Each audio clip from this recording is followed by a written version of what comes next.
Sometimes the universe isolates you not to punish you, but to prepare you. When no one walks beside you, it's usually because you're about to enter a place where only the brave can stand. Think about it. Every person who ever changed the world spent significant time walking a path that others couldn't see or understand. And today, I'm going to show you why your loneliness might actually be the greatest gift you never asked for. If this already stirred something inside you, like the video and subscribe, because here we talk about the truths no one else dares to say. There are moments when loneliness feels heavy, but for many brilliant minds, including Rockefeller's, it was always a portal to rebuild identity, to strengthen the spirit, and to turn silence into clarity. Today, you'll understand why the absence of support is not a sign of failure, but the greatest indicator that you are exactly where you're meant to be. Let me paint you a picture that might sound familiar. You wake up with ideas that excite you, but when you share them, people look at you like you're speaking a foreign language. You start making changes in your life, pursuing goals that matter to you, and suddenly the text messages slow down. The invitations stop coming. Friends who used to call every day seem too busy to respond. Family members who once supported everything you did now question every decision you make. And you're left wondering what you did wrong. But here's what nobody tells you about this phase. You didn't do anything wrong. You did something right. You started becoming who you're meant to be, instead of who everyone else needed you to remain. When you begin to change, the world around you shifts. Some people step back because they can't keep up with your pace. Others disappear because your growth exposes their stagnation. And the silence that remains is not emptiness. It's space for you to be reborn. Think about caterpillars for a moment. When they enter their cocoon, they don't invite their caterpillar friends to join them. They can't. Transformation is a solitary process. The caterpillar that tries to stay connected to its old life while attempting to become a butterfly fails at both. It never fully transforms, and it loses its place in the caterpillar community anyway. This is exactly what happens when you start pursuing excellence. When you begin taking your dreams seriously. When you stop accepting mediocrity as your standard. The people around you sense the shift and they react. Some with confusion, some with judgment, some with outright hostility. But here's the beautiful truth hiding in this painful process. These reactions aren't really about you. They're about them. Your growth holds up a mirror to their choices, and many people don't like what they see. Your discipline highlights their lack of discipline. Your vision exposes their aimlessness. Your courage reveals their fear. And instead of using this as motivation to grow, they choose the easier path. Distance themselves from the mirror. John D. Rockefeller understood this dynamic better than most. He believed that great decisions are born far from noise. While others chased crowds and sought constant validation, Rockefeller chased direction. He knew that while many people needed the approval of the masses, the few who truly shaped the world needed only the approval of their own conscience and their own vision. Rockefeller spent countless hours alone thinking, planning, and strategizing. Not because he was antisocial, but because he understood something profound. Solitude becomes a tool. A laboratory where a sharpened mind finds its path. In silence, he could hear his own thoughts clearly. He could distinguish between what he actually wanted and what others expected him to want. He could separate his authentic goals from the goals society had prescribed for him. This is the Rockefeller mindset. The understanding that isolation isn't punishment, it's preparation. It's not abandonment, it's selection. The universe isn't pushing everyone away from you. It's clearing space for the right people to enter at the right time. But let's be honest about what this preparation period looks like, because it's not pretty. It's not Instagram-worthy. It doesn't make for good conversation at dinner parties. This is the invisible journey no one sees. The part of success that motivational speakers gloss over because it doesn't fit neatly into a feel-good quote. Before recognition comes the desert. Before results comes sacrifice. And before success comes a long stretch where no one believes in you except you. Sometimes not even you. It's in that shadowed place, without applause, without encouragement, without external validation, that you build the most unshakable version of yourself. Every morning you wake up and choose to continue even when the path ahead looks impossible. Every day you invest time and energy into something that others can't see the value in. Every evening you go to bed having made progress that no one notices or celebrates. This is where champions are forged. Not in the spotlight, but in the shadows. The loneliness during this phase serves a crucial purpose. It forces you to develop internal validation systems. When there's no crowd cheering you on, you learn to cheer yourself on. When there's no external proof that you're on the right path, you learn to trust your internal compass. When there's no one to lean on, you develop strength you never knew you possessed. This is why successful people often seem so confident and self-assured. It's not arrogance. It's the natural result of surviving and thriving during the lonely phases of growth. They've learned to be their own best friend, their own toughest critic, and their own most reliable source of motivation. But here's where the story gets really interesting. The day you stop seeking validation is the day respect starts seeking you. Those who weren't with you during the climb will be the first to approach when you reach the top. The same people who questioned your decisions when you were struggling will suddenly want to know your secrets when you succeed. This isn't necessarily because they're bad people, though some might be. It's because humans are naturally drawn to strength and repelled by uncertainty. When you were growing and changing, you represented uncertainty. Change is scary. It suggests that the status quo isn't good enough. That makes people uncomfortable. But when you've completed your transformation, when you've achieved what you set out to achieve, you represent strength, success, certainty. Now you're attractive again. Now people want to be around you. And that's when you understand the profound truth that loneliness was never abandonment. It was protection. The universe was protecting your vision from people who would have diluted it. It was protecting your energy from people who would have drained it.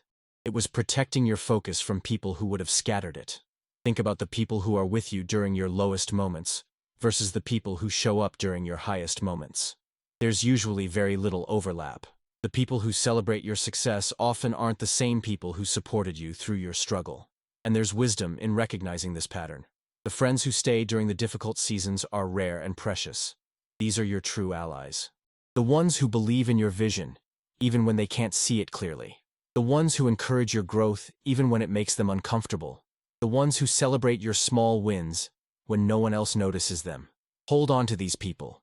They're gold. But don't be bitter toward the ones who left. They served their purpose in your life, and now they're serving their purpose by not being in your life. Their absence created space for growth. Their departure forced you to develop independence. Their judgment taught you to trust yourself more than you trust the opinions of others.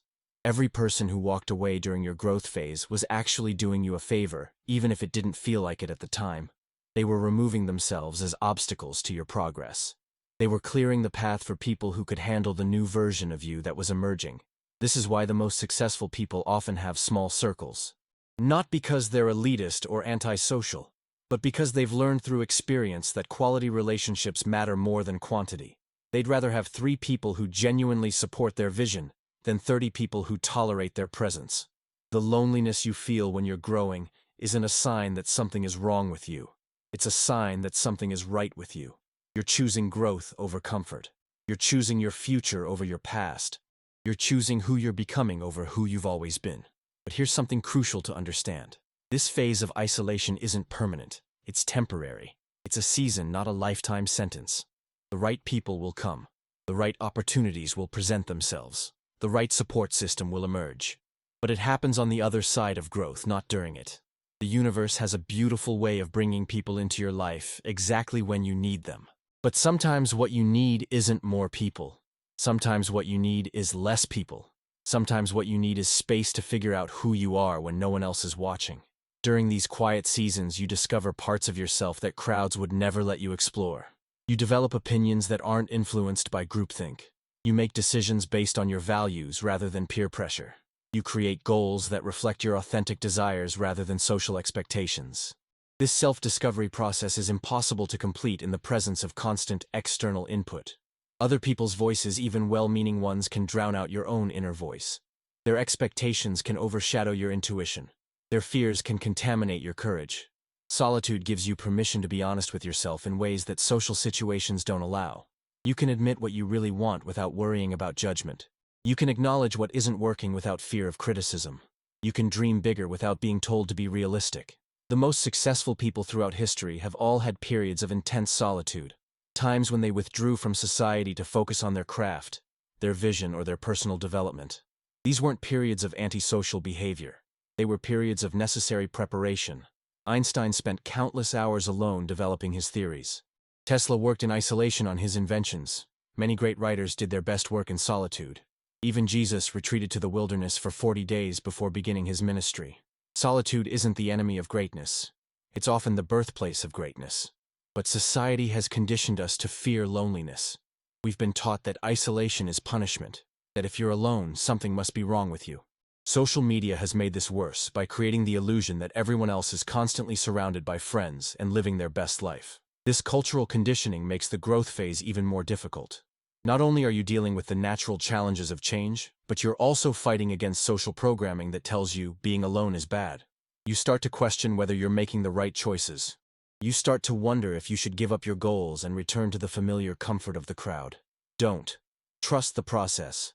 Trust the loneliness. Trust the silence. These are your allies, not your enemies. They're creating the conditions you need to become who you're meant to be. Remember that every great achievement in history started as a solitary vision. One person saw something that others couldn't see. One person believed in something that others couldn't believe in. One person was willing to stand alone with an idea until it became so undeniable that others had to acknowledge it. You might be that one person. Your isolation might not be a punishment. It might be a calling. The universe might be clearing space around you because it needs you to focus. It needs you to develop. It needs you to become strong enough to carry the vision that's been placed in your heart. The path of greatness is not a crowded path. If it was, everyone would be walking it. The fact that you're walking alone might be the strongest indication that you're walking in the right direction. Most people choose the crowded, easy path that leads to average results. Few people choose the lonely, difficult path that leads to extraordinary results. When you understand this dynamic, loneliness stops feeling like rejection and starts feeling like selection. You're not being rejected by the universe. You're being selected for something bigger. You're not being abandoned. You're being prepared. The silence around you isn't empty space. It's potential energy waiting to be transformed into something magnificent. The absence of others isn't lack. It's focus. The loneliness isn't punishment. It's privilege. So the next time you feel alone in your journey, remember that every butterfly spends time in a cocoon. Every diamond spends time under pressure. Every masterpiece spends time as an unfinished work that others can't appreciate yet. Your isolation is temporary, but the strength you develop during this phase is permanent. The self-reliance you build during these quiet seasons will serve you for the rest of your life. The vision you clarify when no one else can see it will eventually become so bright that others will be drawn to its light. Trust the process. Trust the loneliness. Trust yourself. The right people will come, but first you need to become the right person. And that transformation happens best in solitude. Comment below if silence also guides you. Like and share if this resonated with you. Sometimes walking alone isn't a mistake. It's the only path that leads to places others will never reach. The loneliness you feel today is preparing you for the greatness you'll experience tomorrow.